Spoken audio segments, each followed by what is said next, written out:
The Radio Mystery Theater presents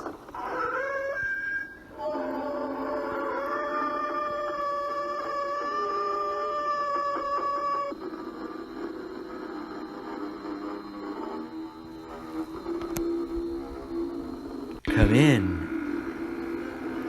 Welcome. I'm J.D. Goff. Our tale today comes to us from 200 years in the future. More precisely, I suppose, from what should more accurately be referred to as one possible future. For just by relating these events to you, your knowledge of them could in some way influence and potentially change that which is yet to come. However, we shall leave those kinds of musings to the philosophers and the historians, and instead, let us just examine the world of 2220, a planet which has seen much of its civilization destroyed, and what remains of humanity is just one small group of 500 individuals, isolated and alone, yet self-sufficient, far beneath the surface of the earth. At least, that is what is commonly believed. However, a young man named Jason Jones, already one of the few to know that once there was so much more, has just recently discovered there may still be more to what remains of humanity. Wait. Come back, please. Are you still there?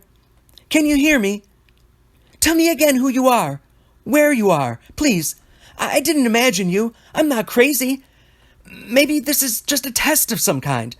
A test of what? Of my competence? Of my loyalty? I should report this to my supervisor. She's likely to commend me for this discovery. Assuming you're real. Assuming you're really out there. Assuming this isn't just some test. Assuming I've not completely lost my mind.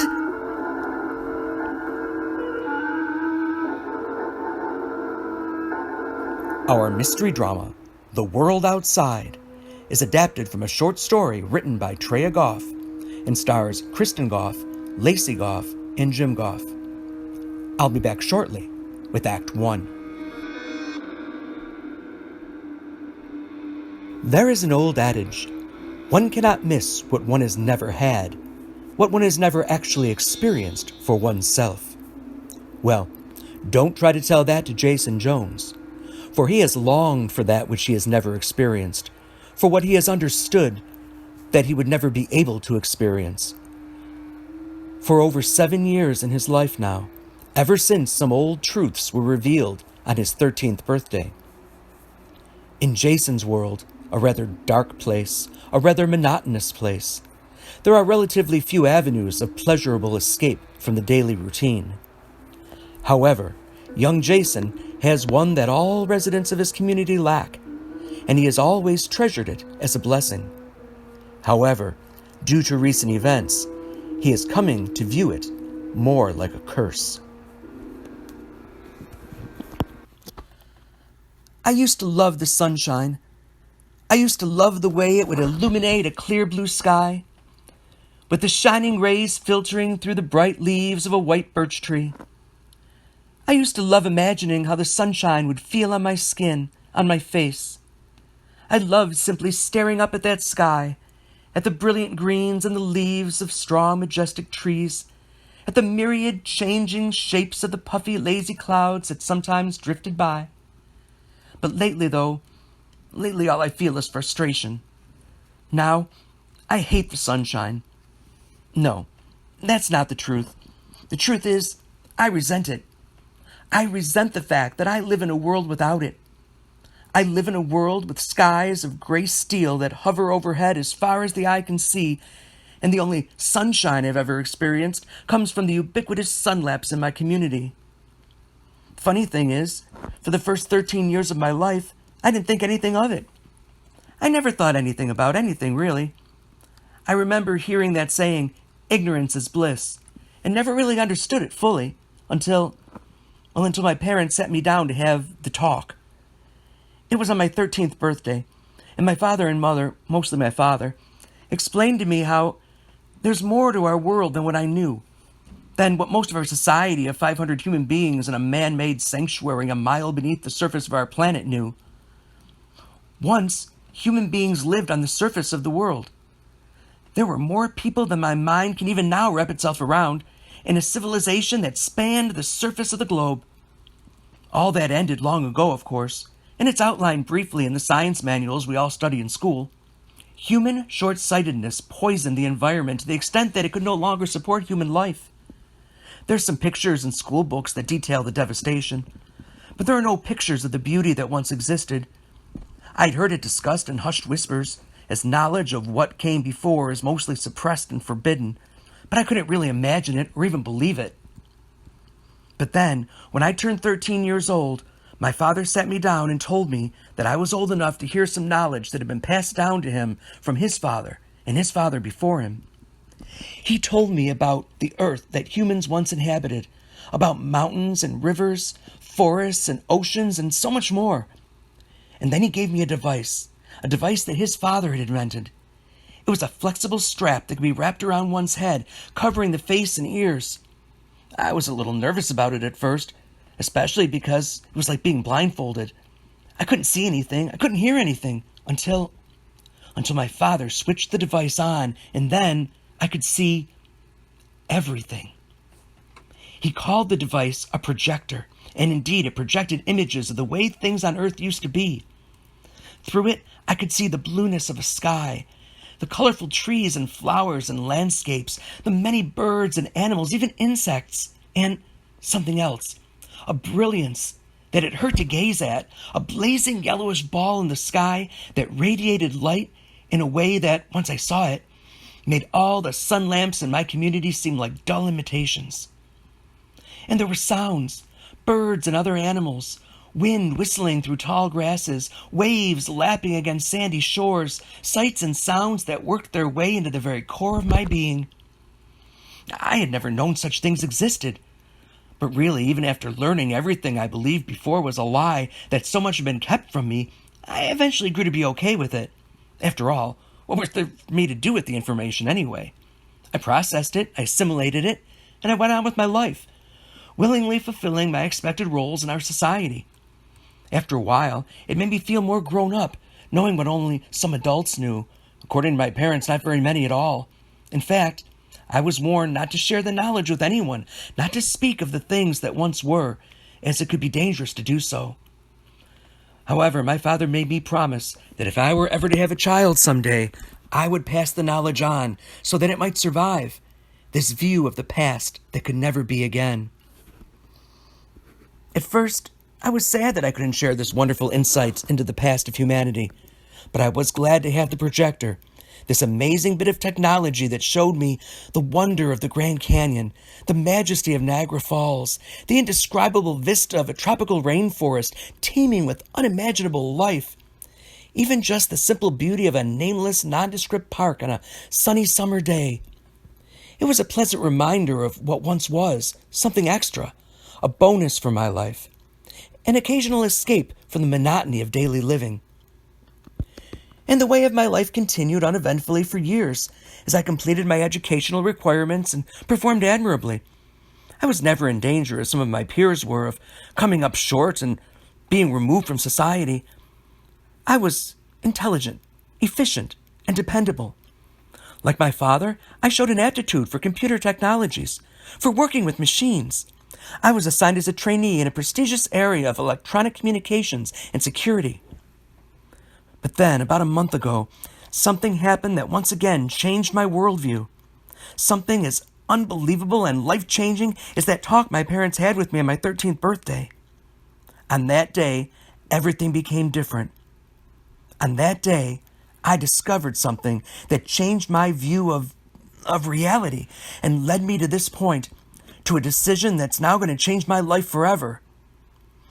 It started innocently enough, with a simple breakfast discussion between me and my mother on what was to be my first official day at my assigned community occupation. Oh, Jason, I'm so proud of you. You must be so excited. Your first day as a community security guardian. I'm glad you're excited, Mother. You're in a position of trust, and that's an honor. It's something your father and I always wanted for you. A job people respect, look up to. Nothing like serving or cleaning. Mother, you're in food preparation services yourself. Yes, and your father was a maintenance engineer. You know we've always wanted something better for our child. For you. You just want bragging rights over the ladies in your bridge club. That awful Lillian Smith is always telling stories about her daughter, the builder. I might not mind trumping her with a son who runs the division of security for the entire community. Again, I must remind you, Mother, that I'm just a communications expert in one small department on the far remote edge of the habitat. Right now, sure. But you're on the inside. You'll be close to the ruling committee. You'll have access to all parts of our society. Someday, you'll know more than most of us.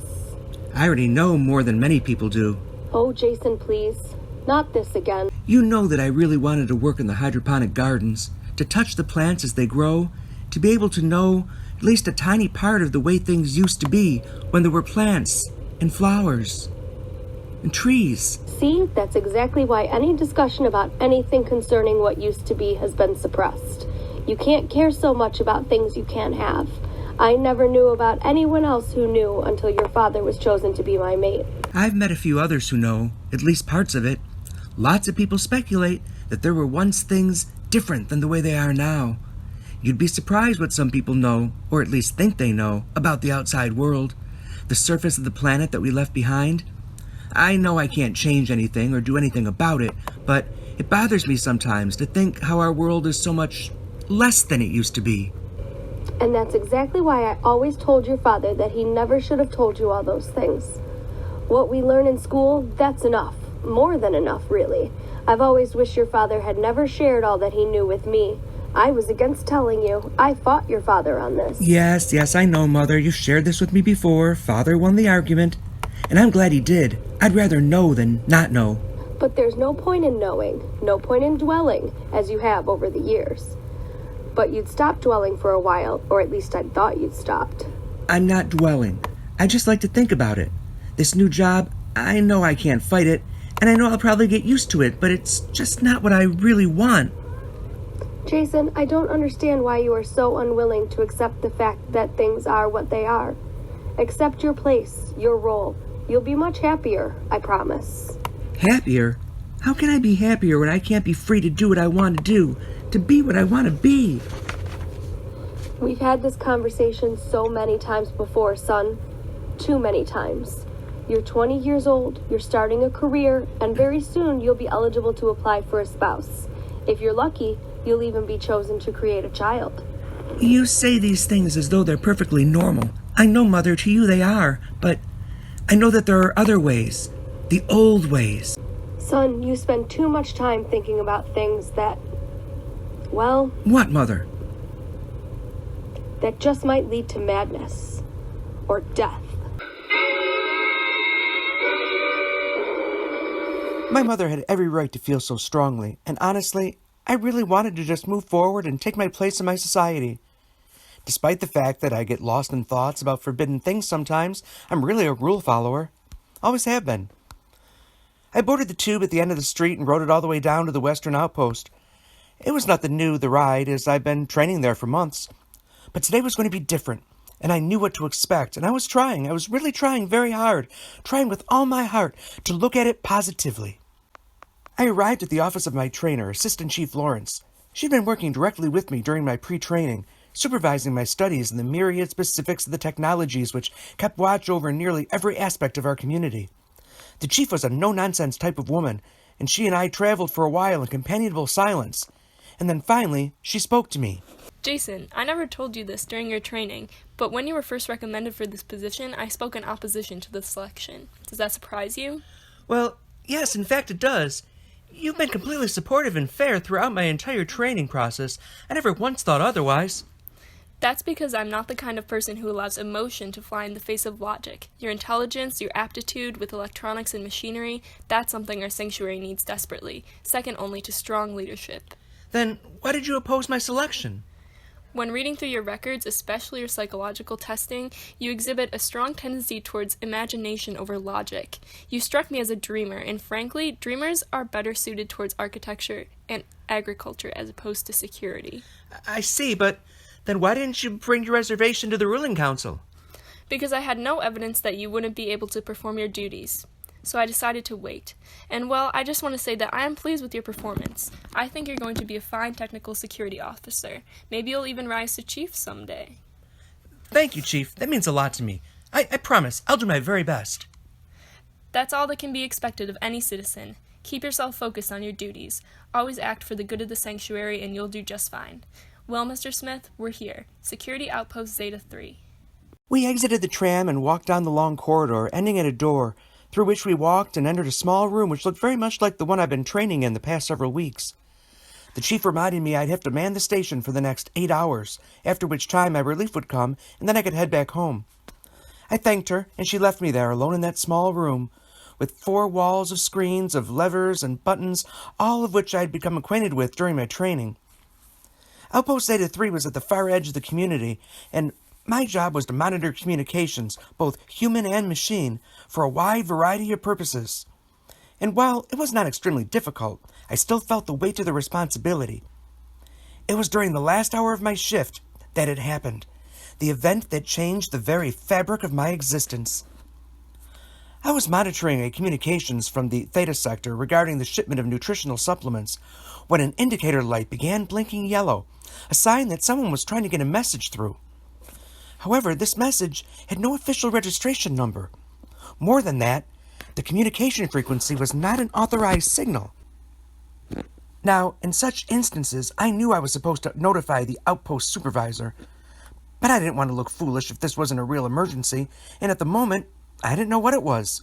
So, I tried to respond. Hello? Is someone there? Can you repeat, please? I adjusted the frequency and I put my ear closer to the speaker. Through the static, I heard what sounded like a voice. Hello?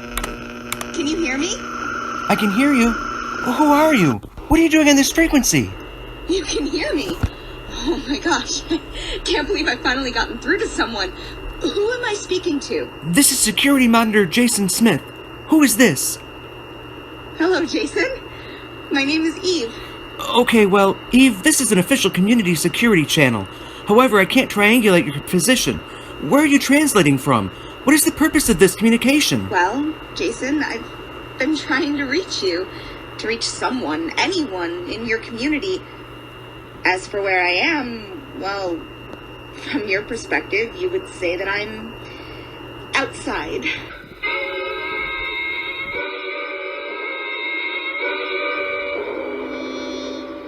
It is the year 2135, and a young man named Jason Smith has just taken the first steps into official adulthood in the small underground community known as Sanctuary. Working alone in a remote security outpost, he has just received what can only be described as a clandestine message from someone who claims to be from a place of which Jason has long dreamed, but considered for multiple reasons impossibly beyond his reach. But now... I'm sorry, there has to be some kind of a technical glitch on my end. Or yours. Please state your name, your location, and the purpose of this transmission. Yes, of course. Again, my name is Eve, and as I said before, I'm contacting you from what is, from your perspective, outside of your community. As for the purpose, I guess, well, let's just say I'm calling to say hello. But that doesn't make sense. No one lives on the outside. No one can live on the outside. I don't understand. What's your name again? This is Jason Smith, security officer of Outpost Zeta 3. Whoever you are, you're communicating on an official channel. I mean, it's not actually even listed. The official. Listen, I'm sorry, I need to report Can we this. talk first? Please?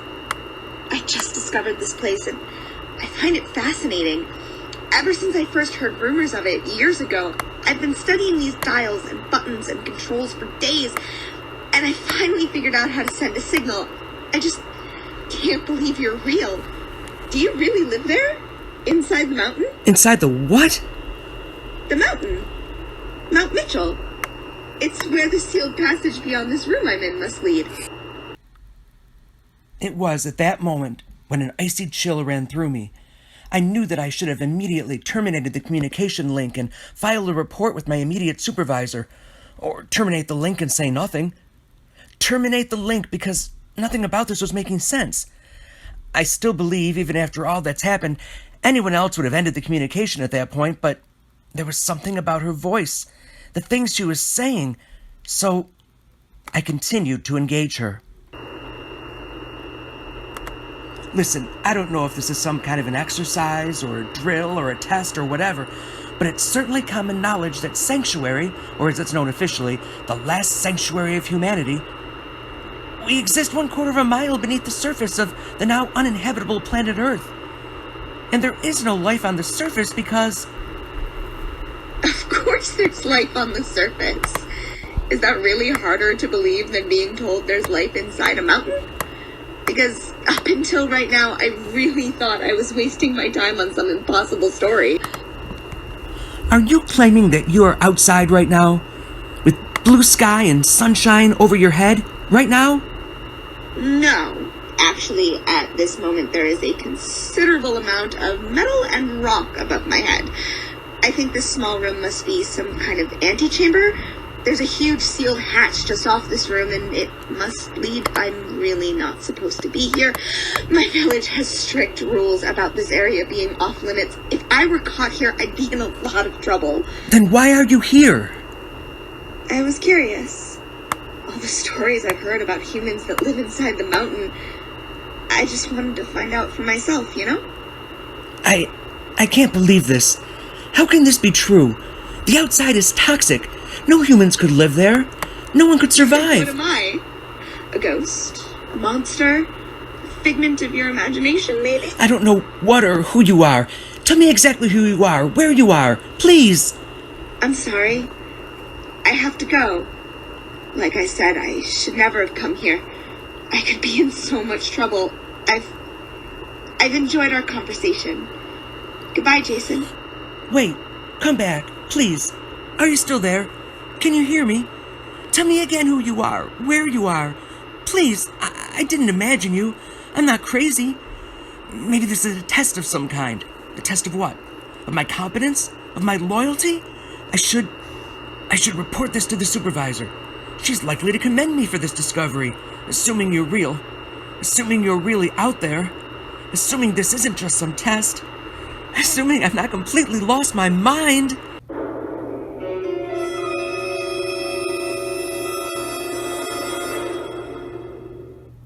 Right until the end of my shift, I tried to reestablish communications, but that channel was silent. I nearly told my mother about it, but then I stopped myself. It's not that I didn't trust her, but the whole thing was so surreal, and I wanted to talk to that girl again, to ask a few questions after I'd had time to process the whole idea of it. A person from the outside, a girl, a woman named Eve, who actually lived in the world that I believed I knew so well, that I so often visited virtually through my projector. I was very nervous returning to work the next day.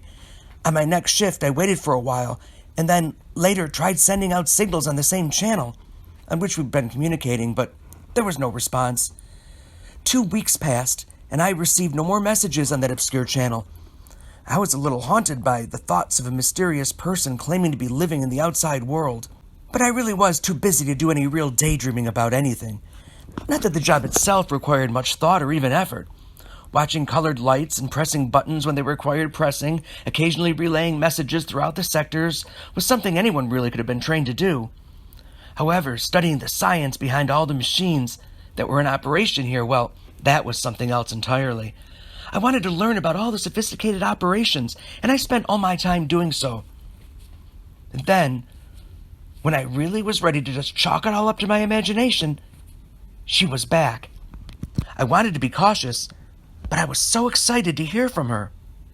I'm sorry I took so long to come back and talk to you. I'm not supposed to be anywhere near this place. My parents would be furious with me if they knew I was here, inside this room, talking to you. What's wrong with me? Not you personally, silly. Talking to anyone from inside the mountain. Just being here is wrong. To my people, those who are rumored to live in the bunker are dangerous. The bunker? That's our name for your community. You see, The stories say that long ago, when people were afraid humans were destroying the environment, a secret group carved out a space from within the mountain and created a great city meant to be completely self-contained. Then they went inside, sealed themselves in, and left the rest of humanity to die. But it didn't die? Many people died. Billions died, or so we're told, all over the world.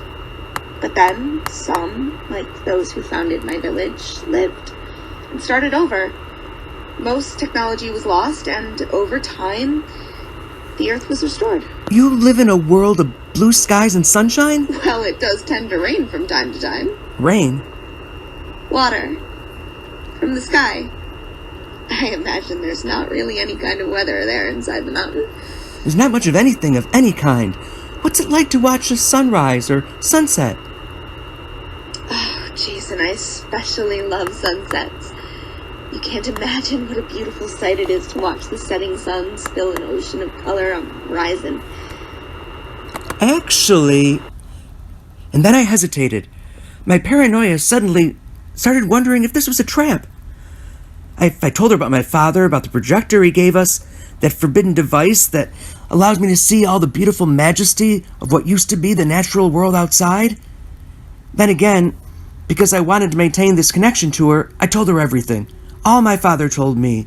All the vistas his device opened to me. That's amazing. We have nothing like that here. In fact, we have very little in what you call machines and technology.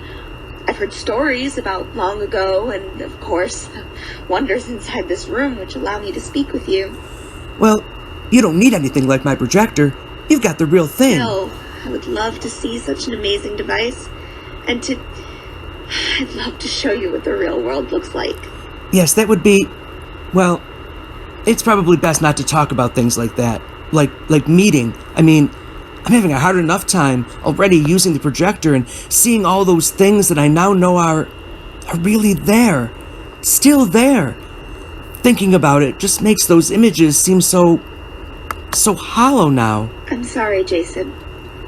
Maybe it would be best if we didn't talk anymore. What? No, I enjoy talking with you, learning about your life. Please don't stop talking to me. I shouldn't be talking to you at all. There are dangers. My people warn us all the time.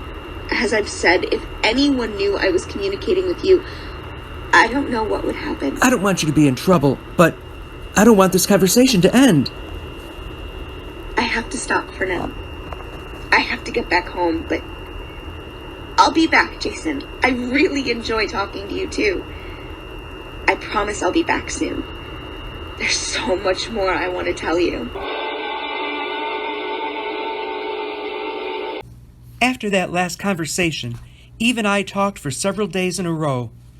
They were short talks, mostly personal stuff about our families and the mundane aspects of our lives. Another 2 weeks passed without a word from Eve, and unlike the last time, now I couldn't get her off of my mind. And I'm not saying I thought I was in love with her or anything like that. It just seemed like we had things in common, not the least of which a desire to know each other, to speak face to face, to explore each other's worlds. But from what she shared with me, what she told me about her life, her world on the outside, well, that was more than enough to convince me I had to find a way to get to her. And I spent much of my days planning and preparing for a way that I could make that happen. And when she finally did contact me again, I made up my mind about what I was going to do. I've been asking questions, discreetly, of course, and it really has confirmed everything I've heard before. Like I've told you, my people fear the society inside the mountain. It's why I'm so uncomfortable just being here. I'm afraid. Afraid? Of me? Not of you, Jason. Never of you. Your voice is so sweet. You seem to be a good, kind, gentle person. I really like you too. Jason, I don't really have too many facts about your community, but from what my people do seem to know, your original leaders were strict, harsh people who intended to run a very controlled society. It's whispered that the people inside the mountain live a dark, tortured existence, I worry about you. It is dark, at least compared to what my projectors show me about your world of sunshine. I wouldn't say I'm tortured, though. At least I wouldn't have said it before I heard from you. Now I'm tortured by dreams about being buried alive, by thoughts about being kept from the world outside, by a need to meet you face to face. I must see your world for myself, and I found a way to do it. Oh, Jason, did you find a way to open the door? I've been studying the schematics. I found there are at least 8 main entrances and exit doors, and they're located around the perimeter of this mountain. They're more or less equally spaced apart, and one of them is very close to the security center right here. It's a door right by the room you're communicating from, and it's relatively a short distance from my work center. I've been studying it, and I finally figured out all the systems that control the openings to the door. Then you could just push a few buttons and walk out to me. It's not quite that simple. There are alarms set up throughout this whole system. If I were to start the process of opening this door, there'd be security all over me in a matter of minutes. But what if... Jason, what if you opened all of them? Each one for maybe 30 seconds. That would create chaos. Security forces would be drawn in 8 different directions. In fact, I could rotate through the openings one at a time, saving mine for last. With all the security people being pulled away, I could make it to the exit door just before it opens. I could get out before I'm even noticed. Could you really do that? Are you sure this is something you're willing to do? I mean, if you were to be caught. From what I know of our laws, there's really no precedent for anything like this. Maybe they really don't know what it's like on the outside. Maybe I'd be a hero. Maybe everyone will thank me for leading our people out of the darkness and into paradise. Or they wouldn't believe you. If they stop you before you can open the doors, they might consider what you're doing treason and execute you. Oh, Jason, I'd almost rather you just stay and live there instead of taking such a risk. Are you kidding? I can't accept living like this. Knowing what's out there. Knowing you're out there. No, I've decided. I'm doing this. In fact, I'm ready to start the sequence right now. Don't you dare, Jason. You need to think about this and prepare yourself for it. And I'll need time to confess what I've done to my mother and make plans for your arrival. This is going to cause quite an uproar in my community when they finally meet a real human being from inside the mountain. And I should tell my mom the truth. She deserves to know why I won't be seeing her anymore. And besides, I also want to grab a few personal things, including the projector. It's a memory of my father and the promise of the beautiful world that I'm going to finally get to experience in person. I won't try to change your mind. I really don't want to. I can't wait to see you face to face. Please wait 3 days. Unless my mother locks me up, which I don't think will happen. She'll help me convince our leaders to welcome you into our community. In 3 days, I'll come back and signal you that everything is going to be okay. Even if you can't convince them, I'm leaving here, Eve. I've made my decision. In 3 days, I'll be ready to take your hand and walk into the outside world.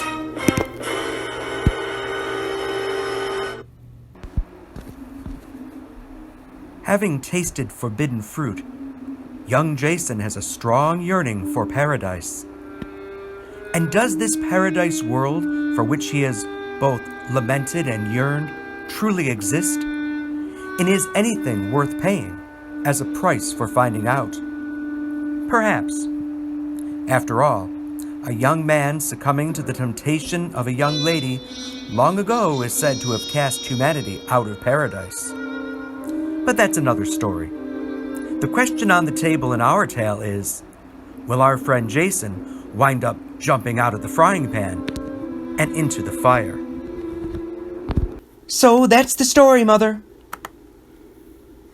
Oh, Jason, I can't believe what you're saying to me. We've been lied to. We're practically controlled here, practically enslaved. But Eve says her people live with freedom to choose the course of their lives, and... Jason, this is madness. You're risking your life on the words of some mysterious voice that claims to be from the outside. I wasn't going to tell you. I could have just left for work and never returned, but I love you, Mother. I owe you the truth. Have you considered that this might be a trap?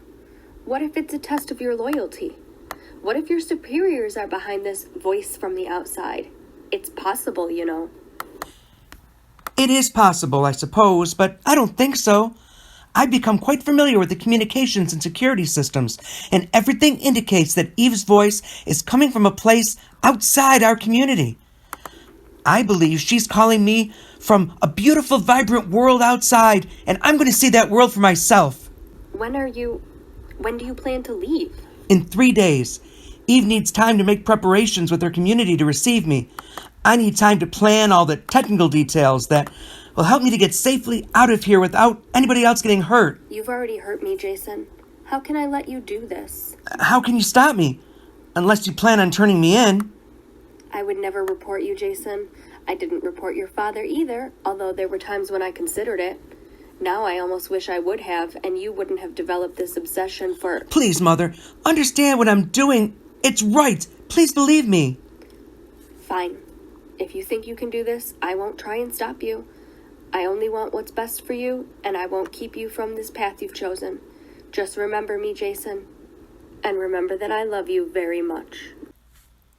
I hugged her tight, and I admit I had a quick moment of doubt in what I had planned to do. But in my heart, I knew that I had to do it. I knew what I was doing was right for me. On the third morning after telling her, I woke early and grabbed my bag with the things I'd be taking with me. Then I spent my last final moments with my mother, saying goodbye and leaving for the last time to the sounds of her sobs echoing in my mind during the long ride to Security Section 8. Good morning, Jason. You're a little early today. Yes, well, I'm still trying to master some of the finer points of the job. Jason, I know I have mentioned before how pleased upper leadership of Area 8 has been with your proficiency on the job. It seems you're making a good impression on the right people. And what is your impression, Chief? May I ask? I told you I'd be keeping an eye on you, and I have been.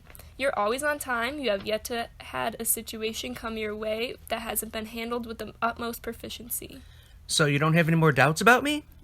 I have doubts about everybody who works under me. Part of the job, you know? Do I still think you're too much of a dreamer for this position? No. You're convincing me you can do the job in spite of your natural tendencies. The honor is to serve, Chief. Thanks. Thanks for your confidence. Don't think it's an excuse to slack off, Smith. Just remember, I'll be keeping a close eye on you. When the Chief left, I had to sit down for a minute. My paranoia had me questioning the tone in her voice when she warned me that she was still watching me closely. Could it be she was just being playful? Was she just speaking the company line? Or was it a genuine warning? Was my whole plan going to blow up in my face? All I knew for sure is that the only way for this crazy plan to work would be for some precision timing to coincide with some really good luck. I arrived at my workspace and immediately began programming auto responses into the system.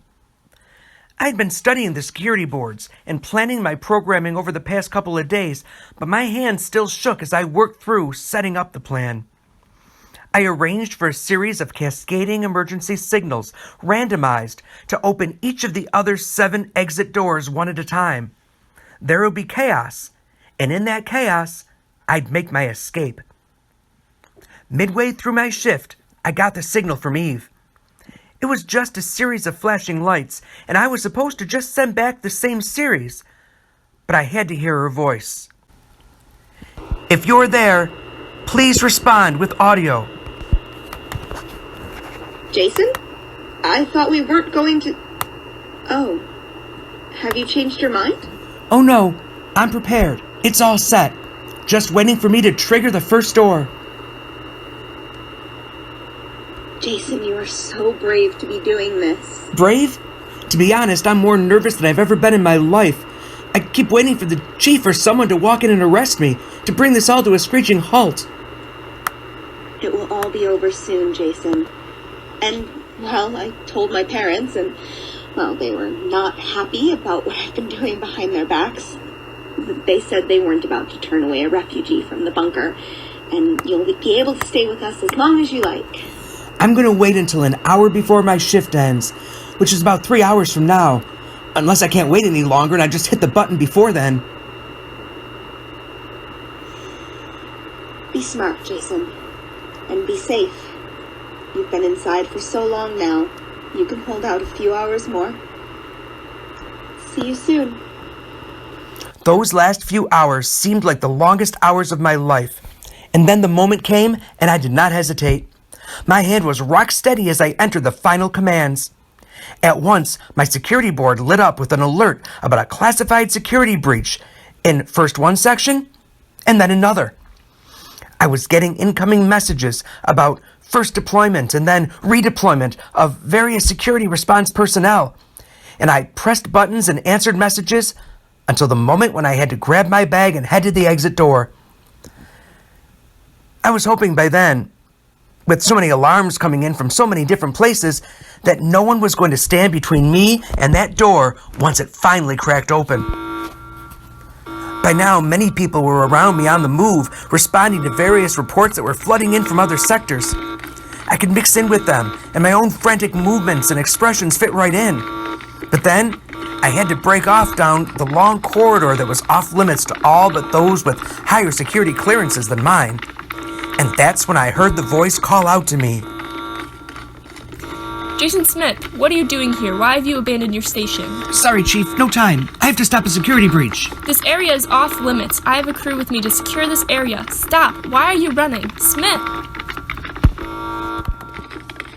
Ahead of me, I saw the doors begin to open, and I ran as fast as I could towards them.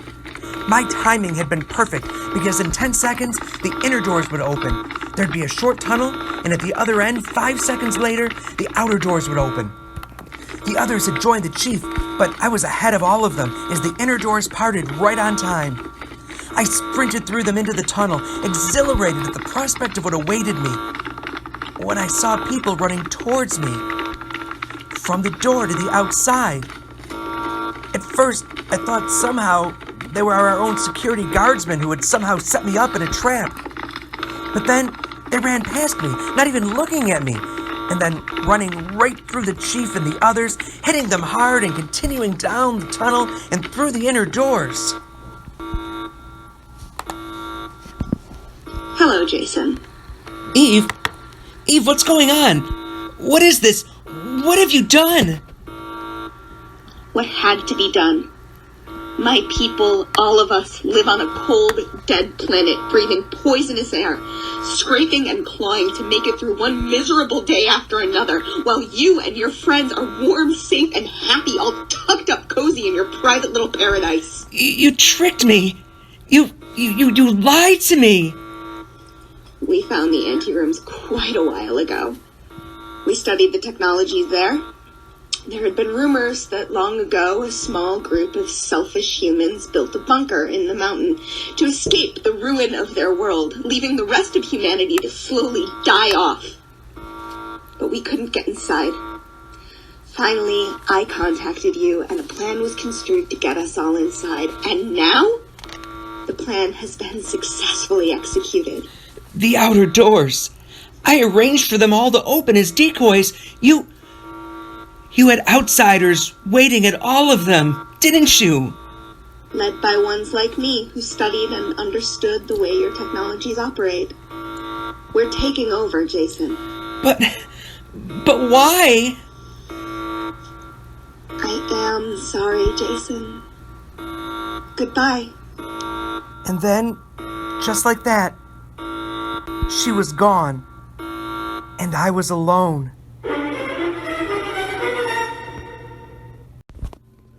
Then I ran. Through the door, away from Sanctuary, just ran out of there, into the world outside. Ran until I was too tired to run. Leaning over, breathing heavily, adrenaline and shock. It just felt so surreal, like I was living in a dream. I took a moment to look around me, to look up at the sky. I was reminded of the pictures in the science books, the ones that showed what the sky looked like when humanity started dying off. A hazy gray, lighter in spots, but with ugly black and purple streaks in places, rivers of poison, forever slowly strangling everything that lay beneath. I ran some more, no destination, just away from my guilt, away from my shame, but there was, of course, no escape. The enormity of it all just hung on me like a heavy weight, and I stopped running and just stood there, frozen in place, as I realized how Eve had not just betrayed me, but used me, lied to me all along. She tempted me with paradise, and then dragged me into hell, and now here I am, cast out. I can never go back, not after what I've done. What will be left to go back to? What about Mother? Mother. I feel dizzy, sick to my stomach. Is it just the stress over the enormity of what I've done? Or is it the air that I'm breathing, the atmosphere around me, the toxic nature of this outside environment? I think maybe I'm in shock. I have to sit down here by this thing that I think was once probably a tree. I lean against it. My backpack pokes into me. I remember something silly now. The projector. I brought it along with me. I was so looking forward to showing it to Eve, this wondrous device, my father's prized invention. As I reach for it in the bag, I look up at the sky, at the real sky, and I see steel gray. The irony of it. Those are real clouds over my head for the first time. For the last time. Real clouds. Gray and low and forever. I wrap the projector around my face and lay back, staring at the beautiful sky, the beautiful blue sky.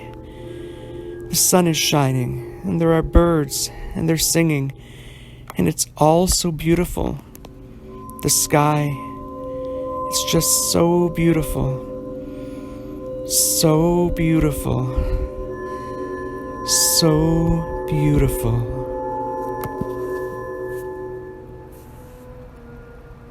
And so our poor friend Jason has the whole outside world to himself, such as it is, forever exiled from a home that he never truly appreciated, and will likely never see again. And now, forced to exist in a toxic environment, with the enormity of what he has done weighing upon him, we can only wonder which will waste away first, his body or his mind. Our cast included Kristen Goff, Lacey Goff, Jim Goff, and Treya Goff. The entire production was under the direction of Jim Goff. Join us again in the Mystery Theater for another adventure in the macabre. Until next time, pleasant dreams.